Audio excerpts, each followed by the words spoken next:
Good morning, everyone. The Leadership Council is so excited to have Rabbi Philip Lazowski here with us today to share his incredible and inspiring story of surviving the Holocaust. Rabbi Lazowski will share his incredible story of how, as an 11-year-old boy, he was able to escape Nazi guards and survive the atrocities of the Holocaust. He lives his life telling his story, and along the way, he becomes a part of everybody's life, and his story becomes a part of ours. Holocaust survivors hold such an important place in our history and are personally important to me, as my grandfather, Abby Weiner, also was a Holocaust survivor.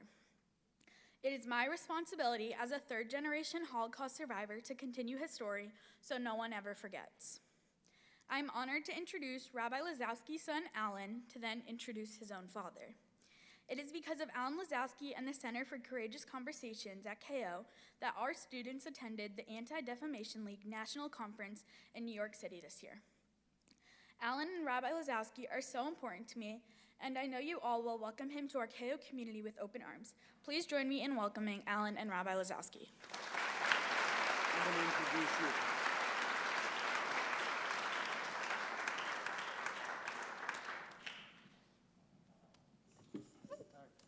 Thank you, Alyssa, and thank you to the Leadership Council for putting this all together. Let's give them a big round of applause and thank you.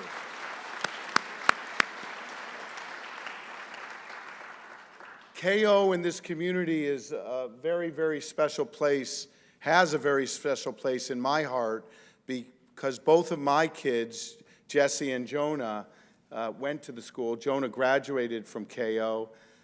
Jessie went on to Loomis, which I think she thinks was a mistake after middle school. But we love this place. We love this community, and it's a real honor for my dad and I to be here and to have 3 generations of survivors on the stage is very special. I don't know how many of you ever have met a Holocaust survivor before. Maybe you could raise your hand if you have. And so not many people have, and you're going to hear an amazing story of survival today from a survivor that happens to be 92 years old. And by the way, has more energy than most of us in this room. And I just want to say that, tell you a little bit about myself. I'm a rabbi's son that became a valet parker in college. And I started a very small business with my childhood best friends from 9 years old and 12 years old. We started valet parking at one restaurant in downtown Hartford. I was going into my senior year at University of Connecticut. And we started with one location, and 41 years later, we're still best friends and partners and the largest privately held parking company in the United States.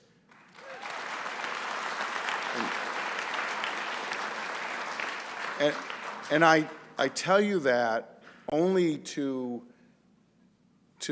punctuate that this story of our never ever give up attitude, of believing that anything is possible in life, you never ever give up, miracles can happen, and when you have a chance to bring your humanity to the moment, that DNA at Laz, at our company, comes from our family story.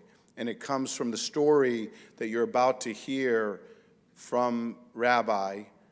I call him the Rab, so you can call him the Rab if you want.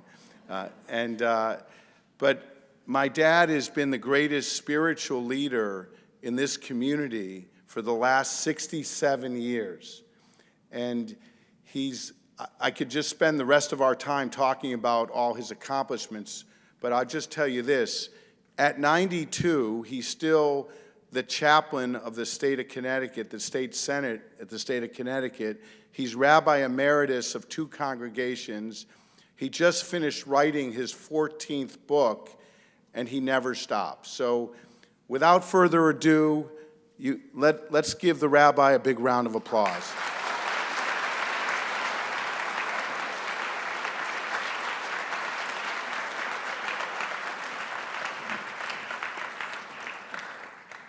Thank you, my son, for the good introduction. Good morning, everybody. I want to thank you for inviting me to speak to you about a genocide. I'm here not as a rabbi. I am here as a Holocaust survivor.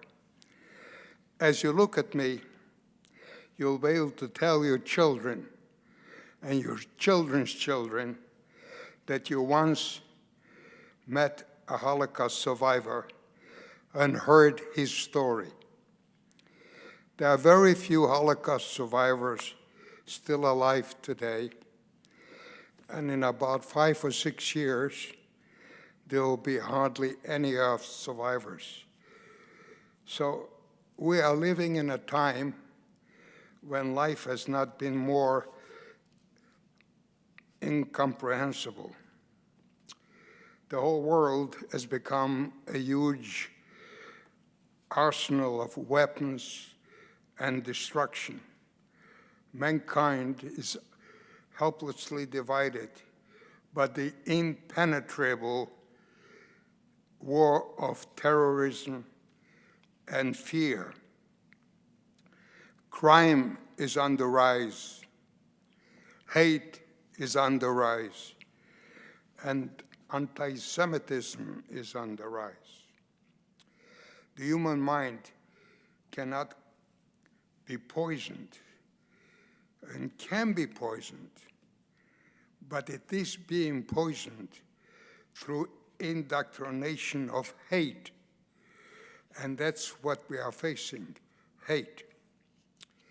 Hate is destructive. There is nothing worse than hate. Friends, we are here to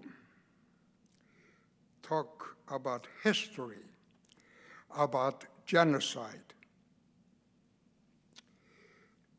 It is heartwarming to see so many young people here to listen to my story. It is said that those who forget history are doomed to repeat it. And those who are ignorant of history, some people will write for the history, and it wouldn't be your history, it will be their history. So we have to be those who are conscious of the past, have assurance of their future. This is a reminder how important it is to study and to know history. Your history. Winston Churchill once said, quote, "The longer you can look back, the further you can see forward," end of quote. All that is necessary for the triumph of evil is for good men to do nothing. I firmly believe that only by studying the past we can build a safer and sound tomorrow. If you want to believe in a peaceful world, you have to reach out by learning the past. Learning is important. So my story is to show you how the Nazis brutalized, murdered, and oppressed a civilization. The world stood by and did not care. And I want you, young people, as you grow up, to care. It is very important to care for others as well as for yourself. Many say that the Holocaust never existed and never occurred. I am a witness to this important event, the horrible event that took place during World War II. I just want to remind you that General Dwight Eisenhower, who eventually became the President of the United States, he was a general that time. He found the victims of the death camps in Dachau, and he made a quote: "Get all the record, all the films, get the witnesses, because somewhere, sometimes, somewhere, the trucks of history, some bastard will get up and say that never happened." Again, all that is necessary for the triumph of evil is for good men to do nothing. All this began on January 30th, 1933, when Adolf Hitler became Chancellor of Germany. This was the first day of one of the most despicable periods in human history. In Leviticus chapter 19, verse 16, it states, quote, "You shall not stand idle by when the blood of your neighbor is being spilled. It is a tragedy that the world stood by and did absolute nothing while the neighbor's blood was being spilled." That is why I wrote my first book, Fate and Destiny. By learning about genocide, and particularly about the Holocaust, we can ensure that the world never again have to face such unforgivable acts of inhumanity.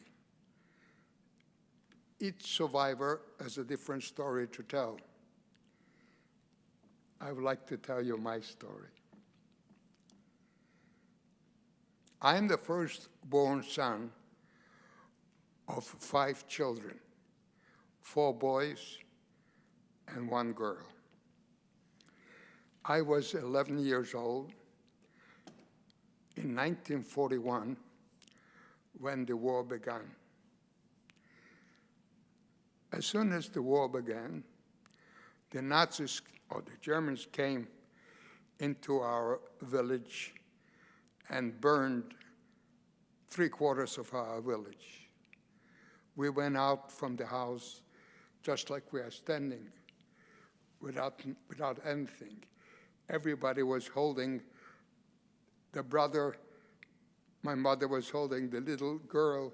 She was 4 or 5. And my father was holding the next boy, and I was taking care of the other 3 boys. Then it started. First, they came to the town a couple weeks later and demanded all the diamonds, all the gold, and we were not rich people, but the ladies had rings or whatever, they gave it. Then they took hostages and demanded more gold, more silver or whatever. And we didn't have any more. All the ladies that they had gave away in order to save the hostages. But they didn't save it. They killed them. Then in a few weeks later, they gathered all the people from our little town, all the Jews I'm talking about, and they put them in another ghetto in a larger town, which is called Zhetl, or in Russian, Jatlova. And they put us in the ghetto, all 7 of us in one room, hardly we can move. no place to sleep on the floor. And without, there was the filth around us, without the basic necessities of food, water, or of toilets. We had many Christian friends. The reason is, my father was a fisherman, and they worked together on the salmon that passed by our town, or our village, and they worked with my father, and they were very close with him. So they came to the ghetto in Jettel, brought us a loaf of bread, which we were starving, and said to us, "Do you know what's going on in the world? They're killing all the Jews in the other big cities. We didn't know it because anybody who possessed a radio was shot. You were not allowed to have any radios. So we didn't know what was going on in the world. So we decided to build a cave in the place that we lived, because the house that they put us in was unfinished.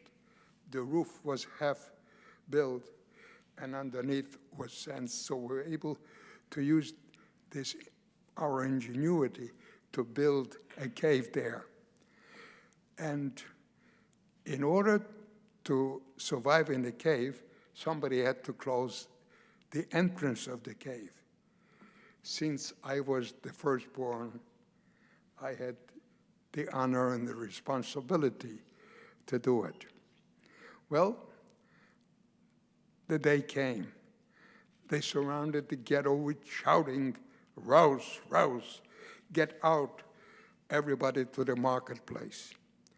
We went right away into the cave because it was about early in the morning. I heard the shouts, and till the children were able to get in, the Nazis came close to the house. So I covered the top so carefully that nobody was able to recognize. But I told my family I will be hiding someplace. It didn't take a while. I didn't have a chance to hide myself, and they spotted me.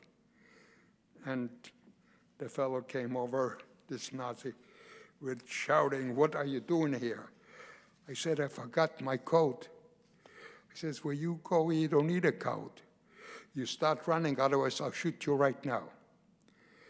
So I start running to this place that what we call the marketplace at the cemetery. There I have seen a picture that it's unbelievable to comprehend. Thousands of people, little babies, mothers and fathers holding on their bosom. And the Nazis were so brutal. The first time in my life I saw that a Nazi came with a bayonet, took the baby that the mother was breasting on her breast. He took the bayonet, pushed to the baby, threw it like a football. Can you imagine a scene like this for 11 years old by myself? I couldn't believe what's going on in this world. We never imagined in our imagination to see such an act of brutality. People were flying dead. They were with the bayonets, with the shooting in the hundreds. Then I noticed that on top, on the podium there was a Nazi dressed in some certain dress. With his finger, he pointed left or right, which means I noticed all the children and the elderly were sent to work. Can you imagine that? To work. This is unbelievable what they did. They tell the people they send them to work, really to send them to be shot. It is unbelievable how lies they did and people believed them. So I looked and looked if they found the cave, maybe I will die together with my family. But I couldn't find anybody. So I decided, because my turn was rapidly approaching, and I looked if there's anyone I knew who might somehow help me. There was no one. My only solace was that my family was not together with me, that I will die alone. And so a thought came in my mind. I decided that I have only one chance to survive, to ask a stranger to take me as their child. I went over to a few families, and they said, we have our own children, which I thanked them. Since I didn't know anybody, I tried again. And then I saw, I'd take one more chance to find someone willing to pass me off as their child. And I noticed that I suddenly saw a woman standing with two girls, and she was holding a certificate as a nurse. They needed nurses, doctors, cobblers, tailors in order for them to use. So since she was holding this certificate, she looked at me with a charitable face, and she was so graceful, full with kindness. And I asked her, would you take me as your son? And she said, if you wish to go through with us, I'm not sure that they're going to let me live. So all done, if you let me live with 2 children, maybe they let me live with 3. So I took hold of her arm, and she showed her certificate to the Nazis, and we were redirected to the left, which means to life. After she was with me at the left, I asked her, what is your name? And she said, my name is Miriam Rabinowitz, which I never forgot. I told this lady, I looked at her for no more than 10, 15 minutes. And so we joined the rank of the fortunate. And so I right away ran to find out if the family in the cave are still there alive. Suddenly, when I came to the home, I saw 4 bodies lying dead in front of the house. And my hands and feet numbed, and a wave of dizziness swamped me, and I collapsed. As I woke up, I saw Mother. She embraced me so hard that I never forgot in my life. Said the first time that she saw me alive. My mother embraced me, and this moment, I realized what it means, the closeness and the love of a family that we have. A few weeks later, I looked out of the window, and I recognized the lady that saved my life. So I said to my mother, Mother, take a look. This is the lady that saved me. Mother right away ran outside, and she blessed this lady, and she told him what a wonderful and kind deed she did to save my son. And she also told him that was the most noble thing a person can do. Within a few months, the final massacre came. Juden reign. Juden means Jews. Reign in German means clean, which means no one to survive. So my father was not with us. He was at work. So we went in the cave. We sat in the cave between 5 and 6 days, and then they found the cave. When they found the cave, that was middle of the day. During the nights, we sat in the darkness. And when they found the cave, the sun was so strong, it was blinding us. We couldn't see coming out from this darkness. And my mother said to us, boys, this is the end. It looks like the end. If you can save yourself, run. So one of our middle boys, who was Abraham, he was so fast, so that he started running right away, what Mother said.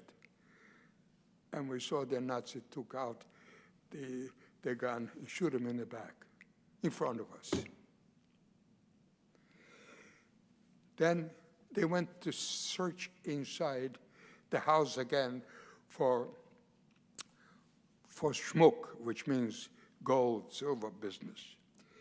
So I myself,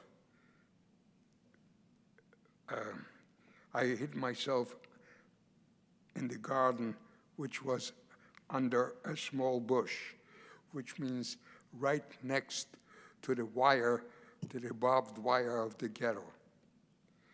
So I could hear everything that was going on. So they took my mother and 2 of my brothers and the little baby girl away. And lying there, I said, the only chance now I have is to search for my father. So I searched for my father because I knew where he worked. And a dog began to bark so hard. And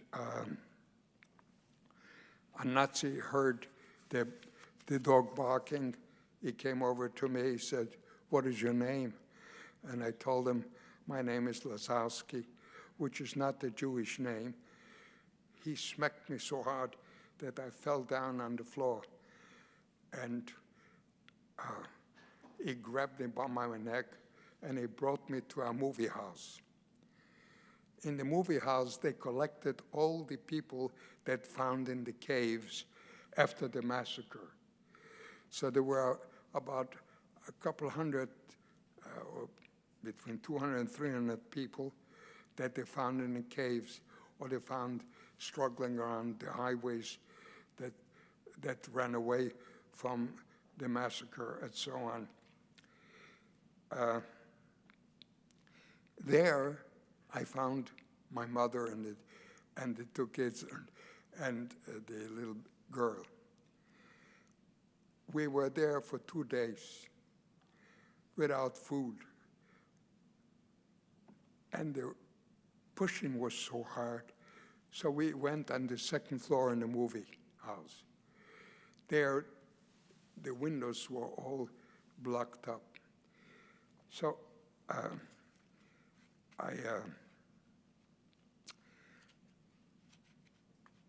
I looked at Mother and said, well, the trucks are coming.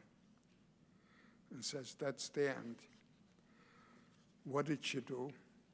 She took a chair and she hit the window, and the window was since it was blocked out, the window was open. And since we're on the second floor, she said, I want you to jump, and I want you to remember 3 things. I want you to be somebody. I want you to study and tell the world what you experienced and try to survive. So I said, Ma, I don't want to go without you. She said, I cannot go with a jump from the second floor because it was so high, holding the baby. I'll crush the baby. So I said, I'm not going without you. She pushed me up of the window, and I fell into this patch of grass. And lying there, another mother did the same thing to her son. And she pushed out another boy from the second floor, and this boy was 9 years old, and his name was Abe Goldstein, which I never met. But since he was lying next to me, I said, and they took away, of course, all the people to be slaughtered. We decided, how can I survive now? I don't know where to go. So I got an idea to go back to the ghetto. I know there was nobody in the ghetto, everybody, but thank God I went back to the ghetto. That was the best idea that God gave me. In the ghetto, I saw hundreds of people taking all the furniture that their houses was empty from the people that were killed. And I was able to mix around them that nobody recognized me as a Jew. And I saw one fellow carrying a big, big piece of furniture. And I asked him, can I help you? Oh, he says, by all means, help me. He didn't care who I was. And I started a conversation with him. And I said, are there any Jews left over? Oh, he says, no. Nowhere? Oh, he says, you know, there's about 25 kilometers from here, a village called Dvorets. There are 10,000 Jews building an airfield. When I heard this, I said to the boy, let's run. And we ran into the corn. The corn at that time was so high. We were so small. We were able to hide in the corn. And as soon as the sun was down, we started to walk. I looked for the direction where the sign Dvorets is, and I found the road to Dvorets. Night approached, and the boy said, I'm awfully tired, I cannot go anymore. So I remember I took the jacket, put it on the floor, which was a little forest there, and he fell asleep. I didn't sleep a whole night. And as soon as the sun was arising, I woke him. I said, Abe, let's get going. He looked at me and he said, I'm not going with you. I says, why aren't you going? He says, because my father and mother are dead, I don't want to live. I'm going back to be killed. I said, Mother threw you out for the window in order for you to live like my mother. So I hold him by his little shirt that he was wearing and didn't let go. He ripped away from me and he ran. And I kept on shouting, don't go, don't go. Well, he came back to me and he said, okay, I'll go with you. We came to the Dvorets. As soon as we crossed the barbed wire, if a cousin was standing in front and grabbed this kid and hugged him and says, oh, thank God you're alive, come with us. I, as an orphan, nobody. So I was placed in an orphanage room with other 15 or 16 kids lying on the floor. There I found my brother, that he survived. And we were placed to go to work at the airfield in Dvorets. Going at Dvorets, a Christian friend recognized us, and I said to him, if you know if my family, my father's alive, tell him that they have 2 sons living in Dvorets.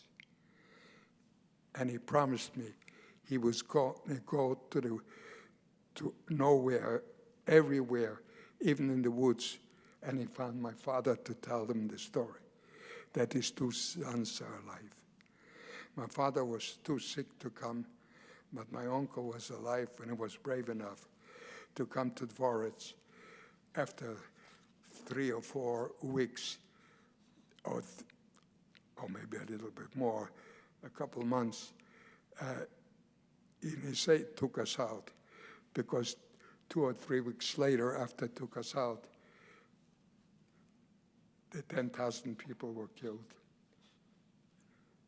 I would be among this. After the war, I came there to show my family that's how it would be, because that's the last time that I was in Dvorets.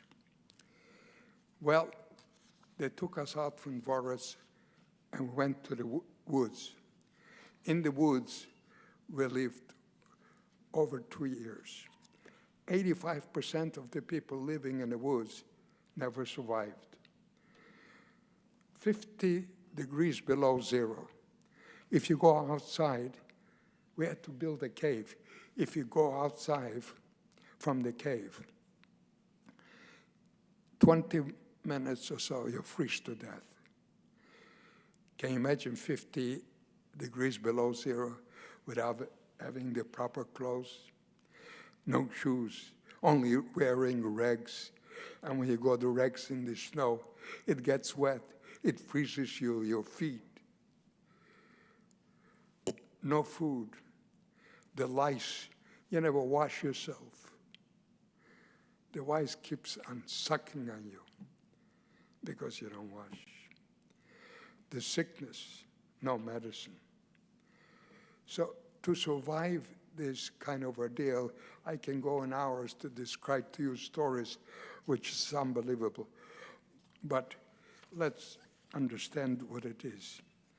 It is not so easy to survive. And thank God we were liberated in 1944 when the war was still on by the Russians. It would be 1 more year, we would die in the woods. After the Russians were able to take us out from the woods, we decided that's no place. This place for us, this is full of blood and full of hatred, and we must leave this place. So suddenly there was an announcement that all the Polish citizens can go back to Poland. So we ran away from the Russians, came to Poland. And then we realized the only way to go is to live in Palestine or Israel. Well, at that time, there was no Palestine. So if you go to Palestine, the British people catch you and put you in another concentration camp. So we went to the American zone, and we lived in a camp in Austria for close to a year and a half. Now, after living in Austria, we found out that my father's brother and sister live in America. They found out that we are alive, and they sent us a certificate to come to the United States. Well, we arrived in this blessed land, and I was penniless. I was 17, not knowing the language well. Well, I didn't know speak English. So, and I had to support myself as well. So what I did, I got a job on a truck to help load frozen eggs in to deliver to bakeries. The frozen eggs used to weigh between 80 and 90 pounds, a big this. So I took this to be the helper to the truck driver. I worked from 3 o'clock at night till about 2 in the afternoon. Then I changed after work, and I went to study. I never gave up my mother's wish for me to study. I finished high school within a year and a half. Then I went to, I didn't have any money. I went to the Yeshiva University. Yeshiva University charged at that time $16 a credit. But I didn't have $16. So I went to Brooklyn College. Brooklyn College didn't charge. If you have over a B average, you can go for free. So I had to travel from New York all the way back to Brooklyn in order to study. So I studied in the morning in Yeshiva University. In the afternoon, I had to go to college in Brooklyn in order to get my bachelor's.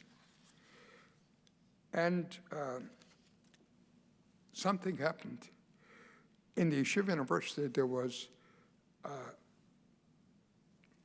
something unique that you don't hear. Somebody from the class is getting married. So I invited the whole class to come to the wedding. And I said to myself, what am I going to, first of all, I don't have the proper clothes to go to the wedding. Number two, I'm not dancing, so I will be sitting there like a dummy. So I don't want to go. They insisted I should go. And they didn't let me, they grabbed me. Okay, I went. So I went to the wedding. I didn't dance. I was sitting there. Next to me was sitting a girl. Since I didn't ask her to dance, so I said to her, where you come from? And we started a conversation. And she told me, oh, she comes from the town Evia. I looked at her. Evia, that's not far away where I was born. I know this place. Oh, she says, you are a survivor? Oh, yes, I'm a survivor. Then she asked me, where you come from? I told her, I come from Belize. She looked at me, Belize? Wait a minute. I got to tell you a story. I have a girlfriend that I spent a week, and they told me to stay here for the Sabbath. I told them they cannot stay for the Sabbath because I have a wedding. And they told me a story that they saved a boy from Belize. They don't know his name. So I asked her, what's the name where they live. She told me the story how they saved me. I says, I am the boy. Where did the family live? They live in Hartford, Connecticut. I went down right away, the telephone, and I said to the operator, can I get the Rabinowitz family? Well, he said, there is 5 or 6 Rabinowitzes. Which one do you want? I didn't know which one. I said, pick the first one. She picked the right one. And who answers the phone? The lady that saved my life. Well, I had a little cry on the phone conversation. Anyway, I came to visit. Well, you remember I told you that she had 2 girls? While going to the Yeshiva University, I had a cousin who was a professor in Harvard University. And I used to go visit him for the weekend. From New York to Boston, you have to pass by Hartford. So I usually came to visit the home of the family that saved my life. Well, you know, I mentioned before they had 2 girls. I married one of them.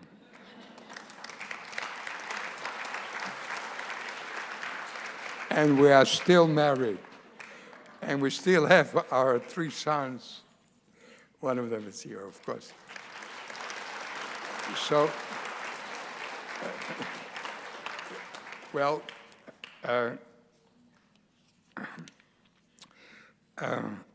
what can I tell you?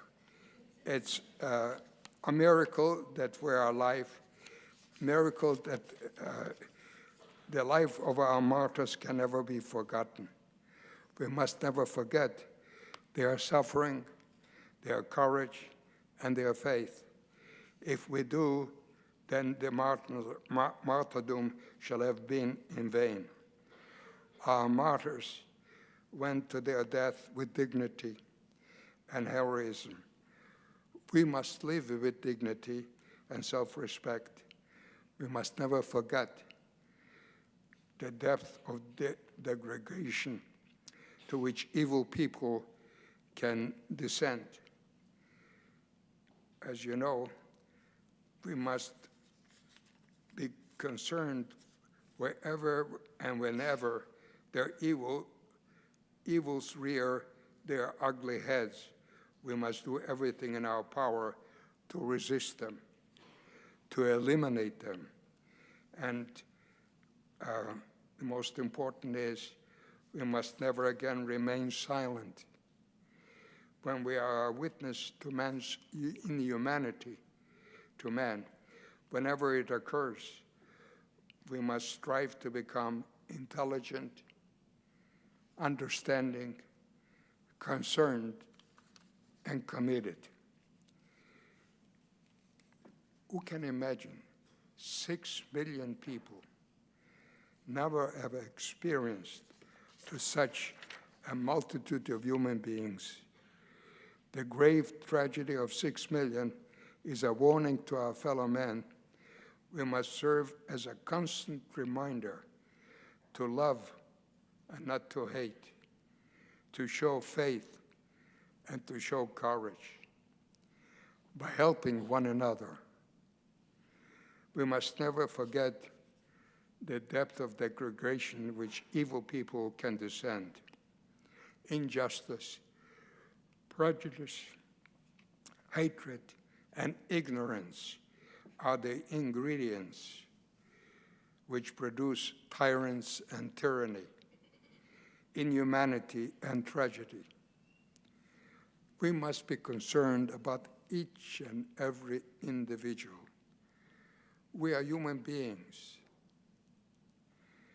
And important is that the grave tragedy of the 6 million is a warning to all our people.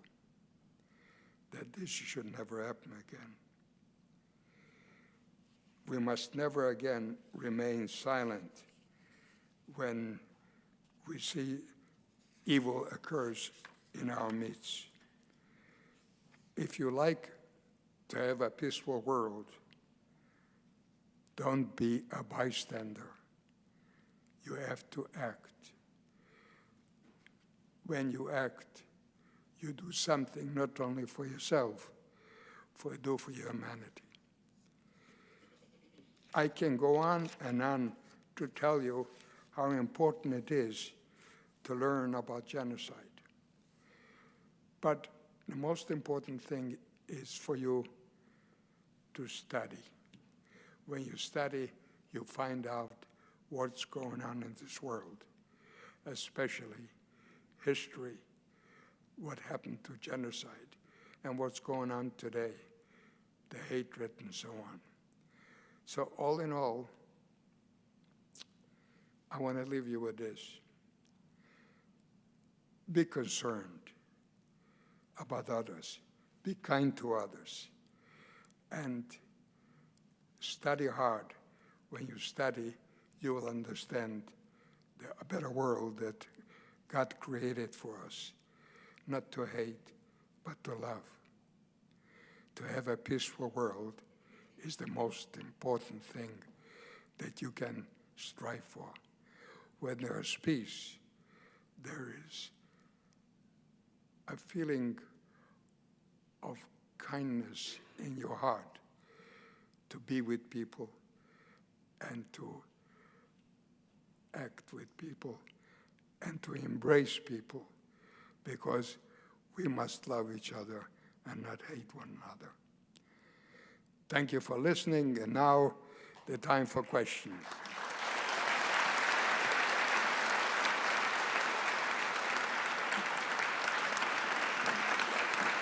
Okay.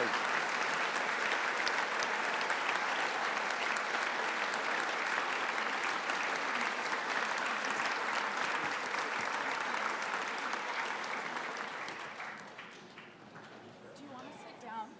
Do you want to sit down? It's okay. So Maggie and Samir are going to go around with microphones, so if you have a question, just raise your hand, and they'll come, and we'll try to get to as many people as possible, but feel free to ask any questions. Do you want to sit on the couch? Do you want to sit? It's okay.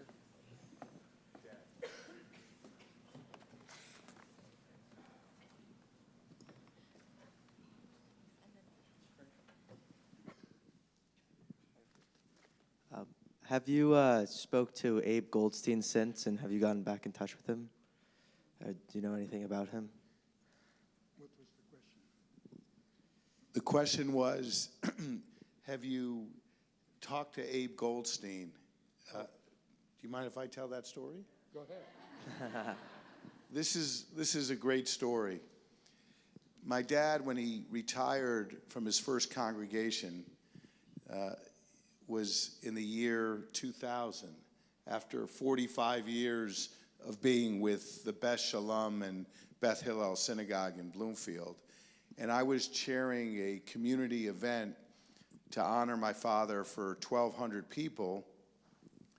And I said to my dad, why don't we invite Abe Goldstein back to meet you, because you corresponded with him, but you never actually met him in person, and he could come be at your event and we could tell the story to the community. So I called Abe up. My dad thought it was a good idea, and I called Abe up and I said, I'm Alan Lazowski, I'm Rabbi Lazowski's son, and we're having this event, and we'd like to know if you and your wife would like to come back. We'd be glad to sponsor you on the trip to come back to Hartford to meet my father. And he hesitated, and he said, let me think about it, and I'll get back to you. Well, he called me the next day, and he said, I had a dream about your father, and I have to be there. And I said, okay, where should I send the money for the tickets? And he said, listen, I'm the largest vending machine owner in all of Canada. I own 30 Tony Roma restaurants, and I don't need your money. And so I'll be there. So I pick Abe up. He comes It was a whole weekend event. The event for my dad is going to be on a Sunday. Abe was flying in on a Saturday. My dad doesn't drive on the Sabbath. And so I picked him up at the airport, and I told Abe I'm going to take him to the Goodwin Hotel. He's going to stay at the hotel. That evening, we're going to have a party at my house for about 120 people just to meet Abe for the first time that Saturday evening, and then with family and friends. And then the next day, we're going to have this major community event. And he said, no, I can't wait. I need to see your dad right now. And I said, my dad, it was the Sabbath. I called my mom, and I said, it was Saturday afternoon. He was resting after the Sabbath service. And he said, Abe wants to see you right now. So I said, he said, okay, bring him over. So I bring Abe to my father's house with his wife, and the two of them have not seen each other for 55 years. And the two of them see each other and start crying like babies and telling the story. And Abe really didn't remember the story because he was just 8 years old, turning 9. My dad was 12 at the time. And my dad said to him, do you remember when the Polish farmer beat us up on the way out to the cornfields and stole our shoes, and all the money that your mother had was in your shoes and was taken from you? He started to remember. Do you remember when you wanted to leave me in the middle of the night and I pulled you back? And he started to remember. Well, one thing that Abe told us and why he hesitated, Abe never told a soul that he was a Holocaust survivor, including his wife. And he had to face that and tell her, and he came. And since that event of Abe coming to be at my father's honoring, we have spoken every week. Abe started going to schools and telling kids his stories. Abe was honored from Edmonton, Canada, as a Holocaust survivor, and my dad came to speak as his keynote speaker. All because of that one event. And so, thank you for asking that question. I'll give it back. Well, the question was, how did they find Abe after the war? I didn't know that he's alive. You know, I used to take all the Christian churches every year with the ministers to go to Israel for visiting the Holy Land. Every time I used to go, I went there 36 times during my rabbinate. And every time I used to leave the name, if somebody knows that Abe Goldstein is alive. For 25 years, nobody knew he was alive. After 26 years, a guy came to me, says, Rabbi, you were looking for Abe Goldstein? I found out that he lives in Canada. When I took the number and all this. When I came to the United States, I called Abe Goldstein, and I said, I called him up, says, who's calling? Guess what I said? The fellow that saved your neck. It was silence for a minute. Then he said, are you alive? That's what happens after how I found Abe Goldstein. Next question. Thank you.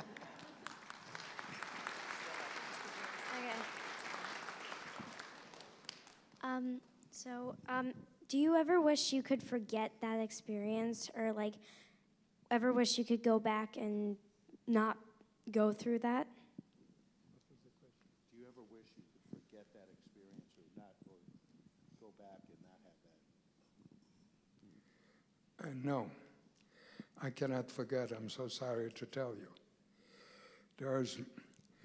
You see, you don't realize, when I wrote my first book, I relived every page.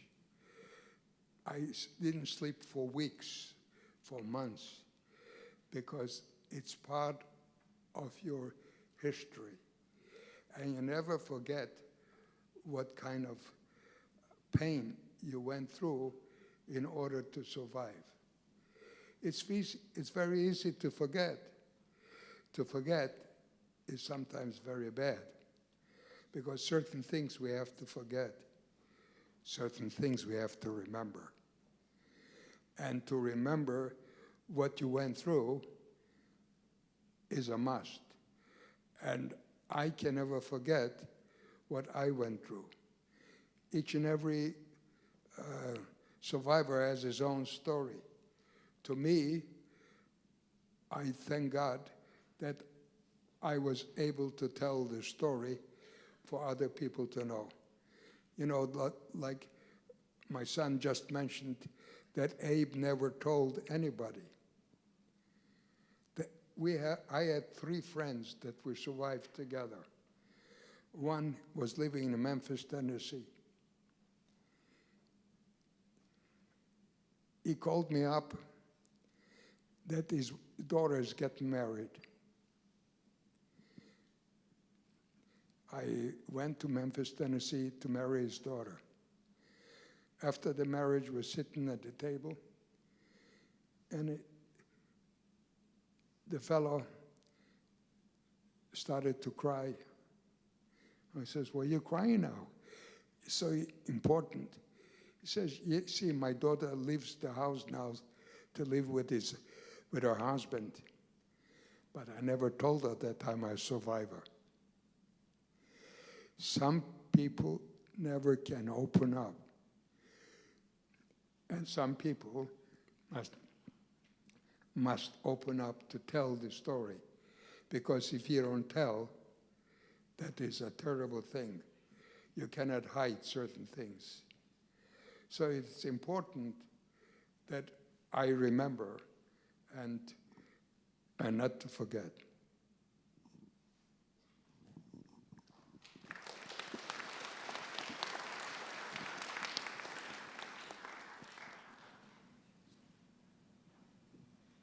Hi.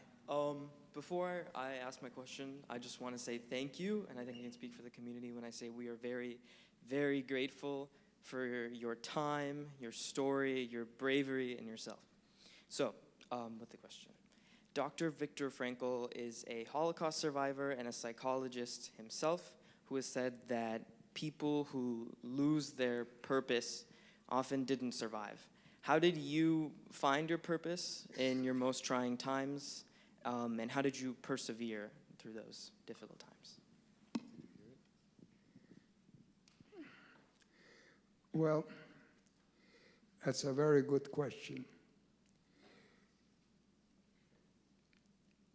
In order to persevere, I always listened to my mother's teaching. And she taught me,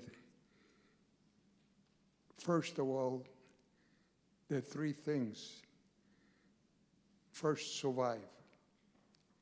In order to survive, it's not easy.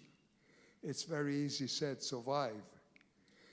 But to be an orphan without money, people hate you. People dislike you. How can you survive? You have to have the stamina. You have to have the willpower, number 1. Number 2, she told me to be somebody. Somebody means not to have money, this kind of business. Somebody in our family means to learn and to study, That's where you become a somebody. Otherwise, you are an ignorant person. And that is the words which we must have the courage and determination to have the faith and keep on going on, and to be determined, not just to be wishy-washy. You have to be honest with yourself to be a good human being. In order to be a good human being, you must have the soul that tells you that you are born in the image of God. God is good to you. You have to be good to others. And that is to be a good human being. And we must try in every way you can. Each and every one has different talents here. You know, some people are good to be a tailor, a cobbler, a doctor. We have certain talents that everybody has to help others. Nobody's perfect. We're not angels. We're human beings. But we try the very best to be a good soul, a good human being. In order to be a good human being, you have to act right, feel right, and do right.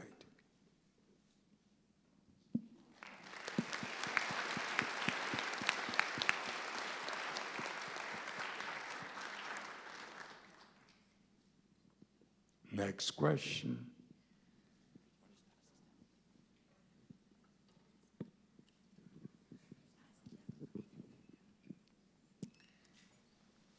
So as a young Jewish woman myself, I'm looking at the news right now, and obviously rates of anti-Semitism are just rising and rising every year. Do you have faith, and when I look at it, you know, it scares me a little bit to think that one day I may not be able to, you know, like have, you know, free rights. Do you have faith in the modern world that we won't result to another mass, like genocide, like the Holocaust? Not exactly like the Holocaust, but do you have faith that we can overcome this like wave of hatred? Do you have faith that we can overcome this anti-Semitism? Will there be another genocide? My dear, in order to overcome this genocide, we must act. We must not just sit and do nothing. We have to get involved with the politicians, with the authorities, with the good people to act. You cannot sit and do nothing. We have an obligation, a responsibility, not only for yourself, but for the other people as well. And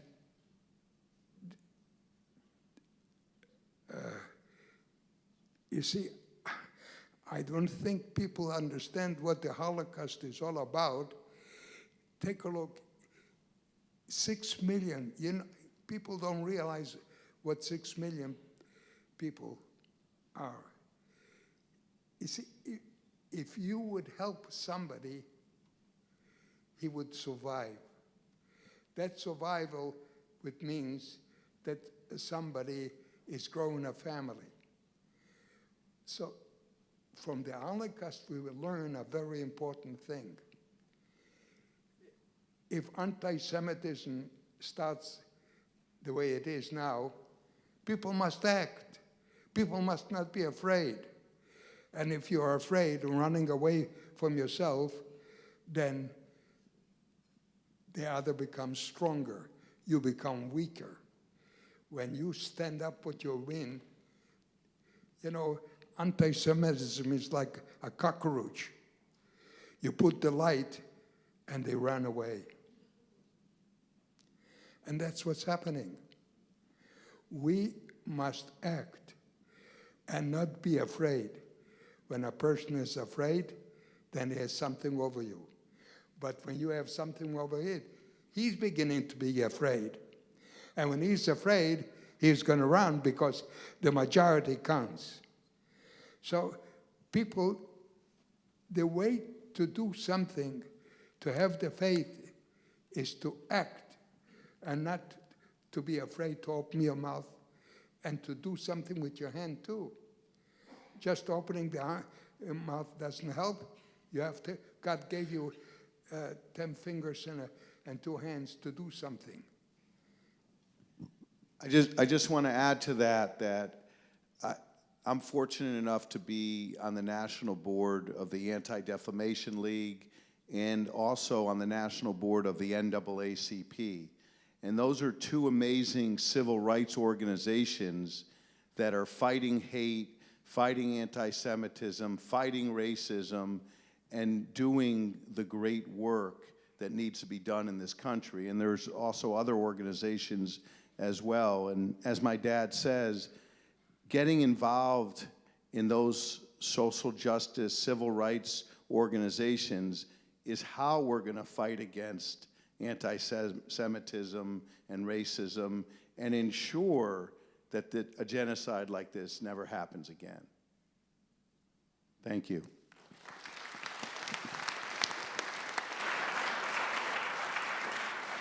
All right, we have time for one more question.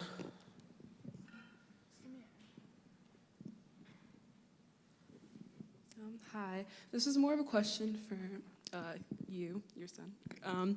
And the question is, how do you think that having been raised by someone who had actually been in the Holocaust has served as like a backdrop in creating your identity as a Jewish person, especially living in America?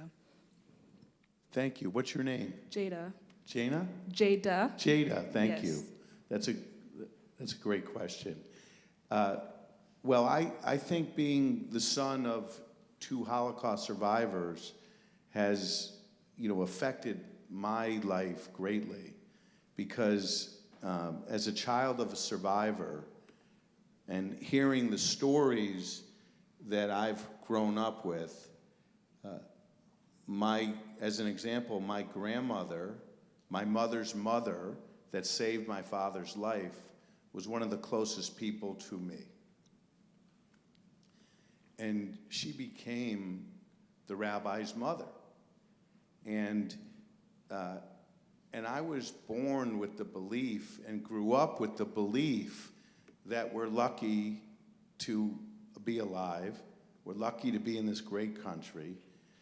And the strength and the inner strength to believe that anything's possible in life, that we should never ever give up, and that sometimes what we think is a big deal in life isn't that big of a deal. Because when you hear a story of my mother and father's survival, it's an inspirational story that gives you hope, that makes you believe that you can overcome. We all have ups and downs in life. We go through adversity. As my dad says, no one's perfect. We all need second chances.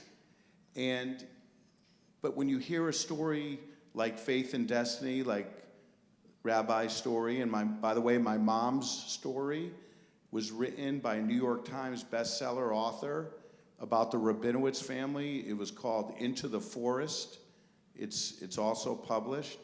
And in honor of being here today, I want to say, Rabbi, I think you should donate a book to every single person here.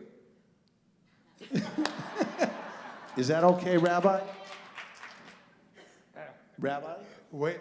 The answer is yes. We're going to donate a book to everyone here.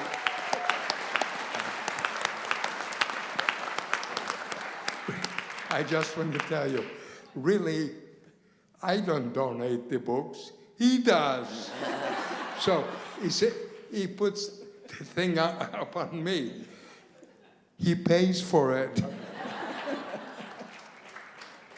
But thank you for the question. Thank you. On behalf of the Leadership Council and the entire Kingswood Oxford School community, we would like to thank you for taking the time to share your amazing story with all of us. We are incredibly grateful to have the opportunity to invite someone as inspiring as you to our school to help teach our students that even in the face of enormous adversity, anything is possible. Again, please join me in giving Rabbi Lazowski a very big thank you for taking the time out of his busy morning to be with us.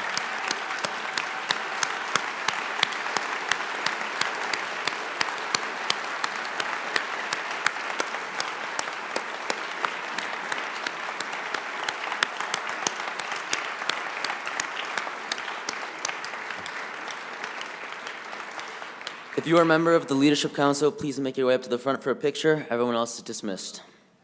I'm sorry I have to leave because I have to go to speak to another church. So.